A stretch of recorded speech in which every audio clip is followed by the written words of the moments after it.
What is up, guys? John L. here. Hope you're all having a great day. Lucasfilm Games! We're playing Maniac Mansion for the Nintendo. This game is awesome. And I'm actually just gonna... Actually, I don't know if I can speed through the intro, but... I'm not even gonna try. Because it's just super cool. Ron Gilbert and Gary Winnick.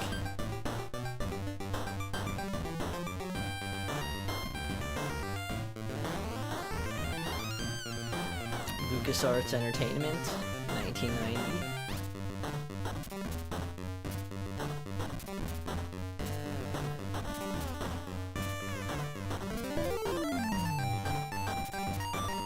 So anyways, Maniac Mansion is a awesome game. It's a graphical adventure. It's the first Scum game. It was made by Lucasfilms, LucasArts, Ron Gilbert and Gary Winnick, creator of many great graphic adventure games.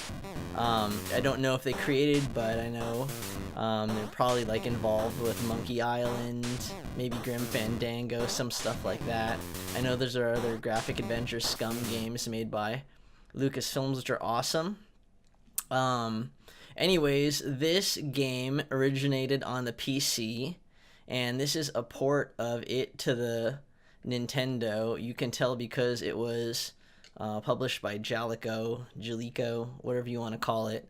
Anyways, the story is it's a B-movie horror type game, which is just kind of fun and comedy also. That's one of the things I loved about the game. It's just a really funny game.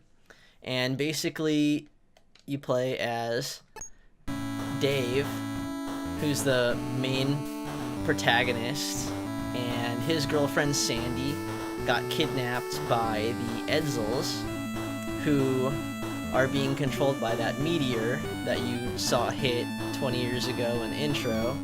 And basically, Dave is gonna ask two of his friends to join him in his quest to bring back, or to save his girlfriend. And we have 7 characters in total. Dave has to be in the party. He has no skills. All these other characters have different skills, and based on how you form your party, you'll need to do different things to beat the game. Some things will be available, some things won't be available. So basically, I'm gonna choose Bernard, Geek Award winner and Physics Club president. For all you Maniac Mansion fans out there, and Day of the Tentacle fans, Bernard is the guy who makes it into the sequel. Unfortunately, I don't think there were any more sequels beyond Day of the Tentacle.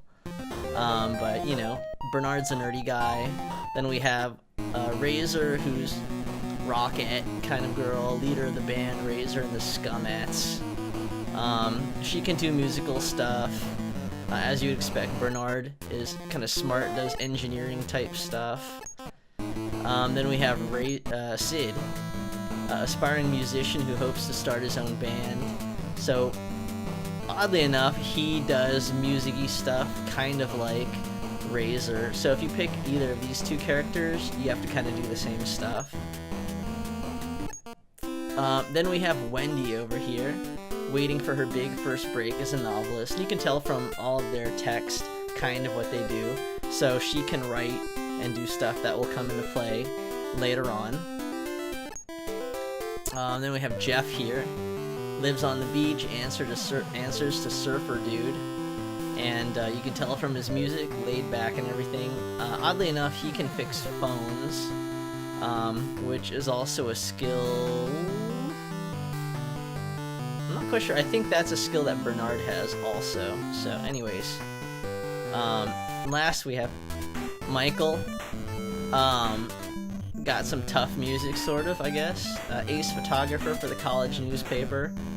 That says it right there. He can do stuff with film and photography and all that stuff. So basically, the way it works is, you know, each kid kind of makes it so you need to beat the game in various different ways. Who should we go with? Let's see, Michael can do the film thing. Wendy's a fun one.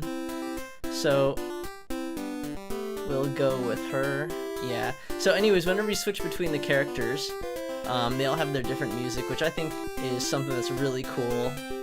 It just adds, you know, some more kind of fun to the game. First off, this is a graphic adventure. It's a real fun and really good one.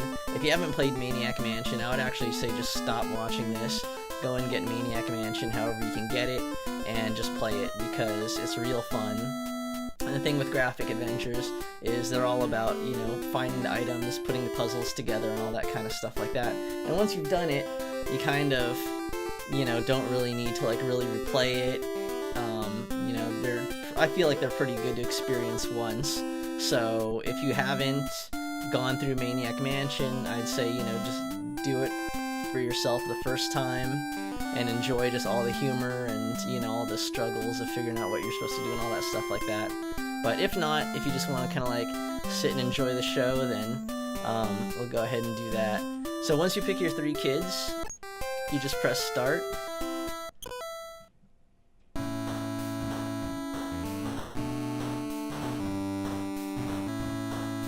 So,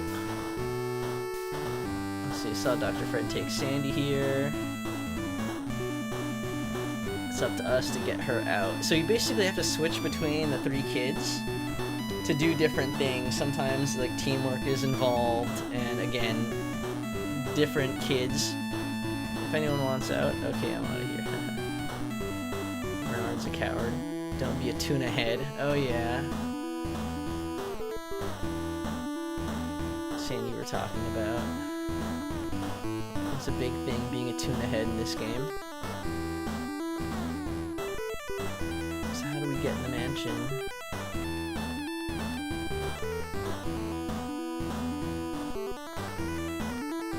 Good question. Or a key under the doormat, so they give you like the first hint like right there. Go rescue Sandy. Okay, so obviously the game is probably easier with a mouse, but with the Nintendo, you know, you got what you got. So I think it's still really good. I never actually played this for PC. 9751 Cemetery Lane. So I know that for Day of the Tentacle, it's actually part of the game. Like, you can actually play in Day of the Tentacle. The big thing about these Scum games is, for all you guys who are really old like me, if you ever played like really old PC text graphic adventures, they used to be the thing where you used to have to like type in the words and all that kind of stuff. And the first thing we're going to do is get the key. So you pull the doormat and you get it. And then you have to pick a verb and get it. But with the old ones, you had to type in the actions that you wanted to do, like in a command line type thing. So this was kind of revolutionary just because they had this set of verbs down here, or set of actions, whatever, and you just got to go and you know, pick that and do whatever you want. So anyways, that's kind of that. So let's switch to Wendy, and what we want to do is we want to position her by the post, or by the mailbox, because there will be a package that comes at some point. We want to make sure we get it. So I haven't played this game in a while. I like kind of made a quick reference to myself just for brevity about the kind of stuff we need to do. Let's see.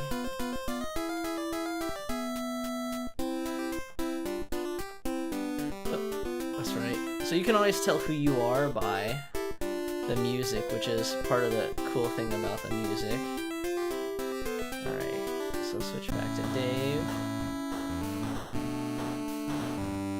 And then we'll try to open the door, and it will tell us.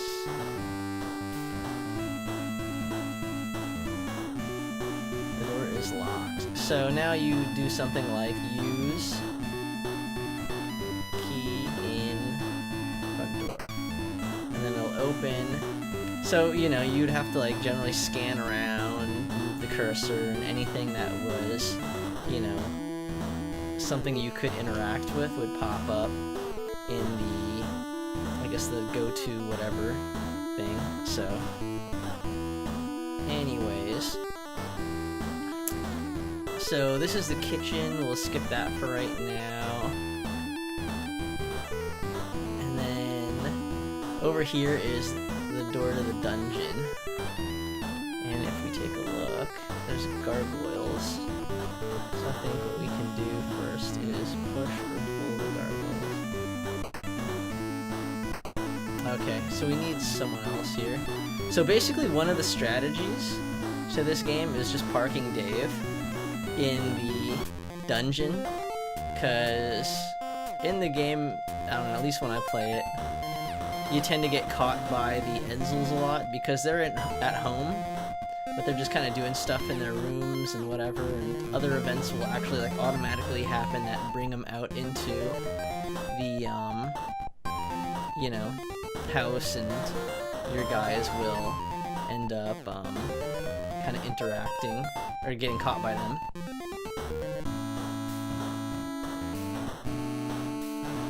So since Dave doesn't actually have like a real ability, a lot of people just kind of park Dave in the dungeon and use him to... Alright, let's see, there is a light switch, I think, somewhere here. There we go.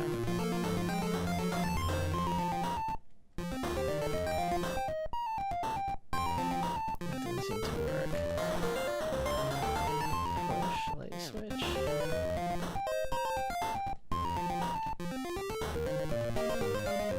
Oh, turn on. Derp. There we go. Gotta get familiar with the verbs. Okay, so, yeah, the game's all weird. There's like a nuclear reactor in here. Nuclear. And the first thing we want to do is get the silver key. Alright, and so here's the fuse box that comes into play later. This door, I don't believe we want to go in there because I think that's in the dungeon. I don't even know if we can go in there. Alright, so...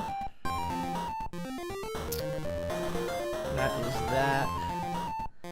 So... the kids all... you can hold all the items with one guy, or girl, whatever, one character, but they're not shared. So when these guys do their stuff, you need to give items to each other. So we'll get the flashlight. There's a whole bunch of stuff here. There's a microwave, stove, and you can turn it on if you want. Oh, okay. And I believe if we go into the next screen, we're gonna encounter Ed.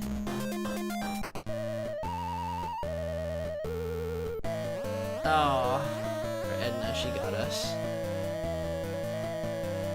Okay, so Bernard got thrown in the dungeon. That's not a bad thing. I have half a good mind to talk to my husband. Okay. So what we want to do... so there's this loose brick. Actually, I'm not going to worry about it right now. Because I'm going to get Dave caught so he can be camped out in the...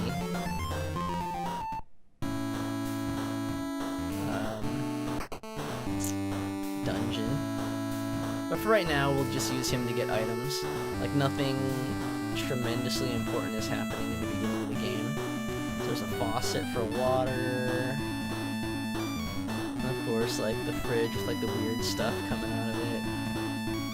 So I'm gonna open it. And... there's all this food. So let's get the cheese, because Ed's gonna want the cheese. Like old batteries for the flashlight, even though we don't need to. Lettuce, can of Pepsi, we want that. And let's see, broken bottle of ketchup, or get broken bottles of ketchup. So we're gonna skip that.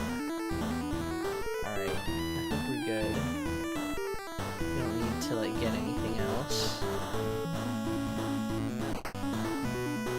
So in these kind of games, there's a lot of items that are just kind of there to be there to kind of throw you off.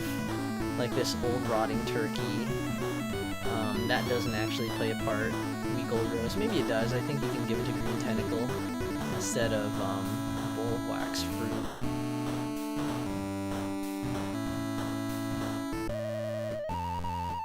Oh, okay, so like I said, there are events that just happen in the game. Like timed events. So I think we're gonna be okay, because there's nobody in the kitchen. So Ed is actually going to make his path. He's gonna go downstairs. If one of your guys is in his path, then he's going to intercept him and throw him in the dungeon. So we're going to not worry about that right now. Alright, so this should be the pantry. Alright, we can get all developer. Oh no!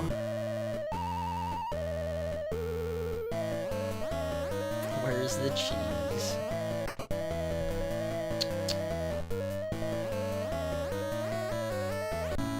So I thought that was kind of cool too, like when I was playing this game, like this stuff just happens.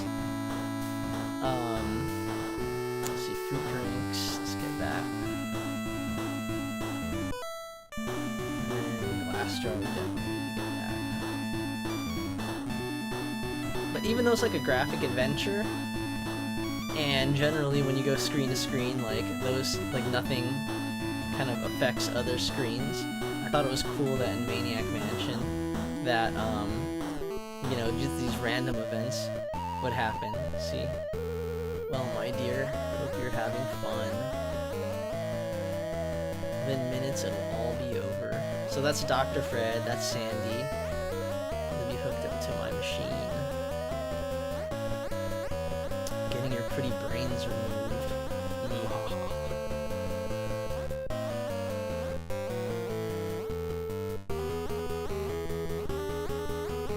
Dave and his friends will rescue me. The meteor can eat slime. See, look, and he's breaking the fourth wall. I don't know, this game's just so good on like so many levels.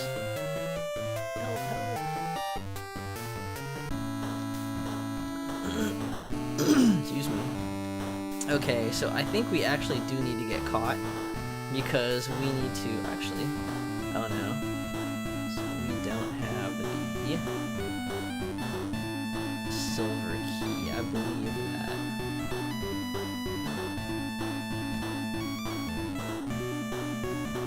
Okay, well we can do this another way too. Actually, we can do it.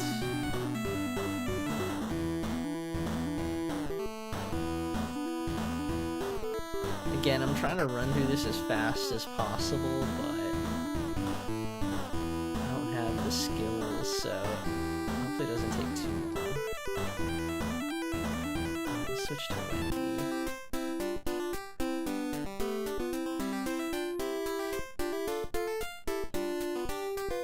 It shouldn't be too big of a deal.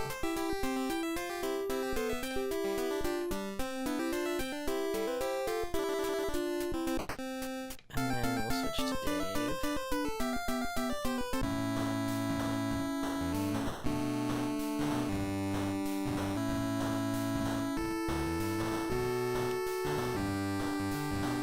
Well, actually, I'll become Bernard. So you have to use, it's like puzzles. You have to like know what kind of stuff to do, and then also you have to think, how are you going to use your kids? There you go, loose brick.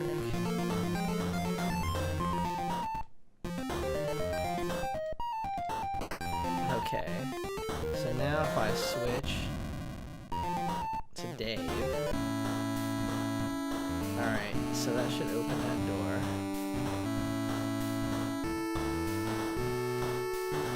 Alright, so I have to do this like super fast.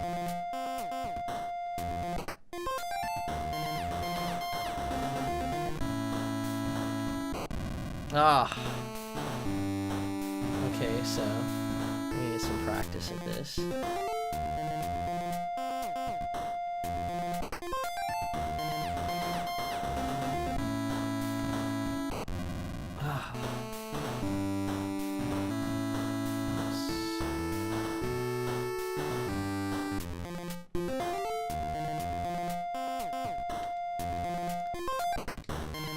As you can see, unbelievable. I think you can do this.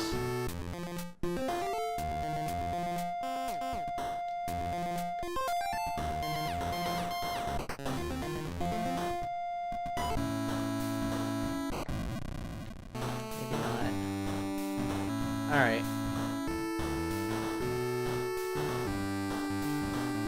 Well, I think, so I think the door is on the left. Maybe it's really like a split-second type thing. Alright, we'll have to go back to the swimming pool, like, later. Alright, I'm gonna switch to Wendy and park her by the mailbox. Oh, I know what I can do.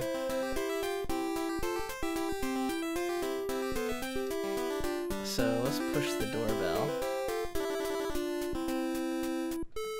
So you can get Ed to come and go downstairs. So he should encounter Dave and throw Dave in the dungeon.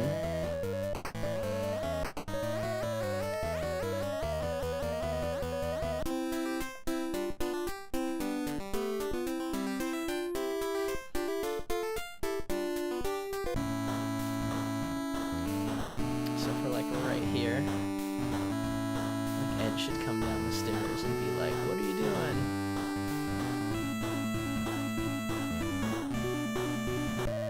There you go. Goofy looking Ed, what are you doing in my house? Are you an agent of the evil meteor? Or are you here to help me defeat him? I'm not talking. The dungeon spy.